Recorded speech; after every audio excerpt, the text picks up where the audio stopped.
ஒரு காலத்தில் கோகுலம் என்ற அழகான கிராமத்தில் குட்டி கிருஷ்ணன் தனது நண்பர்களுடன் மகிழ்ச்சியாக விளையாடிக் கொண்டு இருந்தான்.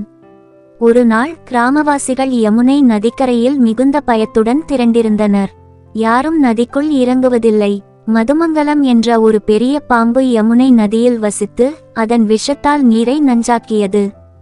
ஆடுகள், மாடுகள், கிராமத்தினர் அனைவரும் தண்ணீர் குடிக்க முடியாமல் அவதிப்பட்டனர்.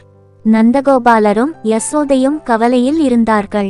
இதை எப்படி தீர்ப்பது என்று கிராம மக்கள் பயத்துடன் பேசிக்கொண்டிருந்தனர்.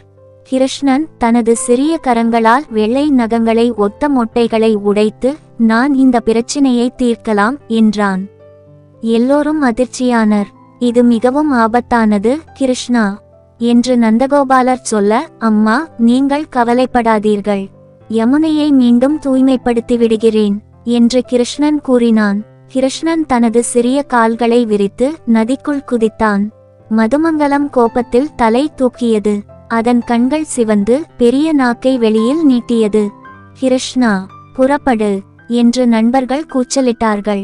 ஆனால் கிருஷ்ணன் ஒரு புன்னகையுடன் பாம்பின் தலைக்கு மேலே ஏறி தனது சிறிய கால்களை வைத்து நடனம் ஆடத் தொடங்கினான். மதுமங்கலம் தன்னை மீட்டெடுக்க முடியாமல் தடுமாறியது. கிருஷ்ணனின் இளம்பாலின் அழுத்தம் அதிகரிக்க பாம்பு பயந்து விடை பெற்றது. அதன் விஷம் விலக யமுனை நதி மீண்டும் தூய்மையாகியது. கிராம மக்கள் மகிழ்ச்சியுடன் கூச்சலிட்டனர், கிருஷ்ணா வாழ்த்துக்கள்.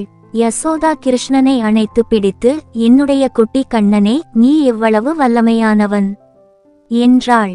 கிருஷ்ணன் மிதமான புன்னகையுடன், துணிவு, புத்திசாலித்தனம், நல்ல மனம் இருந்தால் எந்த பிரச்சினையும் தீர்க்கலாம் என்று கூறினான். இக்கதையிலிருந்து நாம் கற்றுக்கொள்ள வேண்டியது, தன்னம்பிக்கையும் அறிவும் இருந்தால் எந்த பெரிய பிரச்சினையும் தீர்க்கலாம்.